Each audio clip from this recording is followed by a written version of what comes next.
पहुंचे वीरेन जी हमारे national ladies कार्यक्रम में हमें ज्वाइन कर चुके हैं। वीरेन जी, बंगाल का बवाल कुछ समझ में आया, कौन जीत रहा है? देखिए, बंगाल में ये इलेक्शन ये कह रहा है कि बीजेपी या तो 200 तक जा सकती है और या तो 100 के नीचे रहेगी। चुनाव का जो मैंडेट आएगा वो बहुत एक तरफा बहुमत वाला आएगा, जैसा कि लोग आंकड़ा बता रहे हैं। कोई पार्टी अगर 190 से 200 सीट पा जाती है तो ये बहुत चौंकाने वाली फिगर होगी, लेकिन ऐसा हो सकता है। फिलहाल आज चुनाव आयोग ने एक अतिरिक्त मतदाता सूची जोड़ी है, जिसमें करीब 1500 लोगों के नाम जोड़े गए हैं, जो सुप्रीम कोर्ट के निर्देश पर ट्रिब्यूनल जांच कर रहा था। 29 लाख में सिर्फ 1500? हाँ, सिर्फ 1500 वोट आए हैं। अमीन साहब नोट करिएगा इसको। हाँ। जी, अब बात आती है कि 142 सीटों पर चुनाव होना है जी, और 152 पर हो चुके हैं। बीजेपी और टीएमसी के बीच जहां नारों को लेकर, एक दूसरे को गुंडा पार्टी को लेकर आरोप चलते रहे, वहीं तमाम लोग लुभावन घोषणाएं भी हुई हैं। टीएमसी महिलाओं का वोट लेने के लिए उनको 1500 रुपया दे रही है, बीजेपी ने कहा हम 3000 देंगे। चुनाव में ये सब क्यों बंगाल में 10, बिहार में 10,000 दिया और बंगाल की हमारी बहनों ने ऐसा क्या किया, उन्हें 3000 दे रहे हैं? 10,000 मिलना चाहिए। असल में हमारे यहाँ खैरात बांटकर नागरिकों का वोट हासिल करने की एक बड़ी पुरानी परंपरा रही है जी, और खैरात की कीमत कभी देखी नहीं गई इस देश में। मुफ्त में मिलने वाले सामान के लिए लोगों ने कभी दूसरे प्रदेश से तुलना नहीं की। इसलिए 1500 का जो ममता बनर्जी का जो महिलाओं को सौगात है, उस पर बीजेपी कह रही हम आएंगे तो हम इसको बढ़ाकर 3000 कर देंगे। देखिए, एक चर्चा यह है, बंगाल में अभी सुरेंद्र जी कह रहे थे कि 22 तारीख 294 सीटों पर लड़ रहे हैं, लेकिन ये बंगाल में जीरो रहे विधानसभा में, ये बात ये नहीं बताते हैं। बंगाल में सीपीएम और कांग्रेस दोनों जीरो पर हैं विधानसभा में।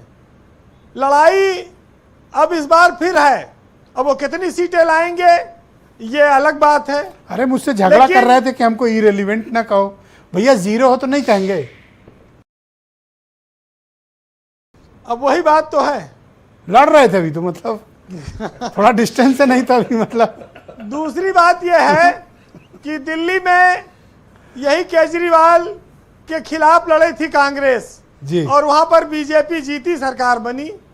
बंगाल में कांग्रेस ममता बनर्जी के खिलाफ लड़ रही है, लेकिन इंडिया गठबंधन में ये दोनों नेता थे। अब वो किस तरह की फ्रेंडली फाइट है विपक्ष की आपस में, ये एक बड़ी सोचने वाली बात है कि जब सब कुछ लुटा के ही एक होना है तो फिर आखिरी युद्ध भी लड़ लो बंगाल का ही।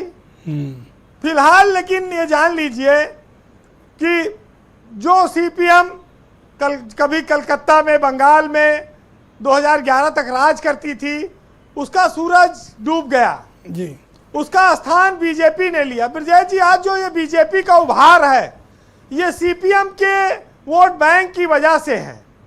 बहुत बड़ा वोट बैंक वामपंथियों का वो खिसक कर बीजेपी में चला गया। वैसे ये बहुत बड़ा वैचारिक शिफ्ट है कि अगर वामपंथी दक्षिणपंथी हो जाएं तो ये मतलब बहुत बड़ी बात है। देखिए, लेफ्ट के वोट 5% के करीब है विधानसभा में और 7% के करीब उनका लोकसभा में था 2024 के। तो अब क्या रहा उनके पास? तो ये जो सीपीएम के लीडर हैं, ये मानते हैं कि टीएमसी मजबूत हुई। अच्छा, ग्राउंड पर बीजेपी उसी तरह लड़ रही है जैसा टीवी पे या जैसा रील वगैरह में दिख रहा है? देखिए, बहुत साफ बात है कि वाम से राम की ओर बंगाल बढ़ा है, जो उनका वोट था, और लाल झंडे की जगह केसरिया झंडे ने अपनाया है। तो बढ़त पर तो बीजेपी है। अब वो सरकार में आ पाएगी कि नहीं, ये कहना भी बहुत कठिन है जी, लेकिन सीपीएम को तो बीजेपी ने पूरी तरह टेक ओवर कर लिया है बंगाल में, इसमें कोई शक नहीं बचा है। और पर 3 बार की हुकूमत के बाद भी वीरेंद्र जी कोई ऐसी एंटी इनकम्बेंसी नहीं है कि कोई वाइप आउट ही हो जाए। चौथी बार के लिए मैंडेट मांगने जा रही हैं, ये भी पॉलिटिकल करिश्मा है। देखिए, बंगाल में 2 फूलों की लड़ाई है। एक के पास 2 फूल है, एक के पास 1 फूल है। एक के पास 2 फूल वाली टीएमसी है और एक जो है कमल के फूल। मैं उम्मीद करता हूं कि ये दोनों फूल नहीं बना रहे होंगे जनता को। हाँ, अब ये आगे 5 साल बनाएंगे वो बात की बात है, लेकिन महत्वपूर्ण बात यह है कि तो अब ये तय करना है कि 1 फूल बनना है कि 2 फूल। बस ये वाला है मामला। बंगाल में ब्रजेश जी, ये विपक्ष में सबसे बड़ी जो फूट है उसमें ये लोग दिल्ली में साथ रहते हैं, यहाँ प्रदेश में लड़ते हैं, तो कौन साथ है कौन खिलाफ है यही स्पष्ट नहीं है। लेकिन एक चीज जरूर कहूंगा कि बंगाल की जनता ने जिसको जब जब मैंडेट दिया, चुना, बहुमत में दिया, चाहे कांग्रेस हो, चाहे वामपंथ की सरकारें रही हो और चाहे अब टीएमसी है, लंबे लंबे समय तक ये लोग राज किए हैं। अब अगर आम जनमानस का विश्वास बीजेपी की ओर बढ़ रहा है, बीजेपी सत्ता में आती है, तो फिर बीजेपी की वो हसरत पूरी हो जाएगी कि वो छोटे राज्यों में न जीते। उड़ीसा उसके पास है, बंगाल आ जाए, उसके पास बिहार है, उत्तर प्रदेश है, सारे बड़े राज्य हैं जी। तो फिर उसको बहुत छोटे राज्यों की जरूरत नहीं रह जाएगी। तो अब देखना यह है कि करिश्मा क्या होता है। फिलहाल बंगाल में जादूगर रहते रहे हैं, बंगाल का जादू कुछ भी कर सकता है। 93% वोट पड़ना सत्ता के खिलाफ भी जा सकता है और सत्ता के पक्ष में भी जा सकता है। अब ये रिजल्ट बताएगा।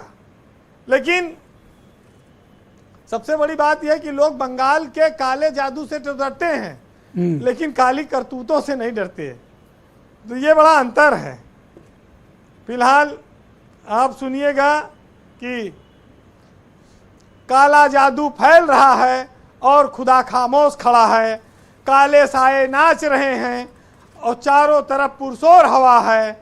आग दिखाकर जलने वालों, किसकी आग में कौन जला है, और लाखों भेड़ें दौड़ रही हैं, एक गड़रिया हाँक रहा है। वीरेंद्र जी, इस पूरी डिबेट में हर कोई जानता है कि काला कपड़ा पहन के यहाँ कौन बैठा हुआ है। आपका बहुत शुक्रिया।